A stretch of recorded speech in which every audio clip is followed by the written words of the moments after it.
আসসালামু আলাইকুম রহমতুল্লাহি ওয়া বারাকাতুহু। তৌহিদ আফ্রিদি গ্রেপ্তার নিয়ে অনেকেই অনেক ধরনের কথা বলতেছেন। আমি একটু ও বিষয় নিয়ে একটু কথা বলি। তৌহিদ আফ্রিদির যে ফ্রেন্ড রাহির মাধ্যমে তৌহিদ আফ্রিদি আটক হয়েছে বলে অনেকে মন্তব্য করতেছেন। এই বিষয় নিয়ে তৌহিদ আফ্রিদি যদি রাহির মাধ্যমে ধরা পড়ে, তাহলে যদি ধরাও দেয় আর তাহলে রাহি কেন অস্বীকার করবে? রাহিকে তাহলে নিজের দোষ লুকানোর জন্য আর কেন রাহি তৌহিদ আফ্রিদিকে ধরা দিবে?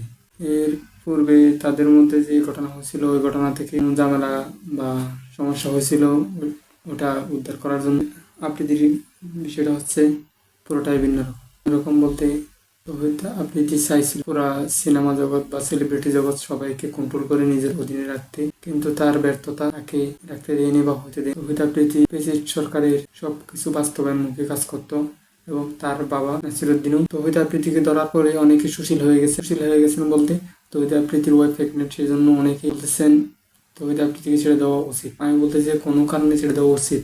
ওর প্রেগনেন্ট ওয়াইফ হতো না, ওয়াইফ প্রেগনেন্ট হলে তো আর ধরে নিয়ে যায়নি। যখন শফিকুল ইসলাম মাসুদের বা মাসুদ ভাইকে যখন গ্রেপ্তার করা হয়েছিল, তখন মাসুদ ভাইয়ের ওয়াইফ প্রেগনেন্ট ছিলেন। প্রেগনেন্ট থাকার পরে মাসুদ ভাইকে নিয়ে যাওয়ার পরে কোনোভাবে ছেড়ে দেওয়া হয়নি, আর মাসুদ ভাইও কোনোভাবে ছাড় পায়নি। সেক্ষেত্রে মাসুদ ভাইয়ের ওয়াইফ যখন মাসুদ ভাইকে দেখতে গেছিল, তখন মাসুদ ভাইয়ের ওয়াইফের বিভিন্ন গোয়েন্দা বাহিনীর মাধ্যমে ওনার ওয়াইফকে কোথাও গুম করার জন্য নিয়ে গিয়ে হয়েছিল।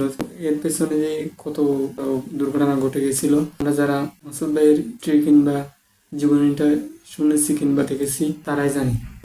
আফ্রিদির কারণে কত মায়ের সন্তান চলে গেছে, কত মেয়ে দূষিত হয়েছে, কত মেয়ে দূষিত হওয়ার পরেও বিচার পায় নাই। এটা কিন্তু অ্যাভেলেবেল প্রমাণ আছে।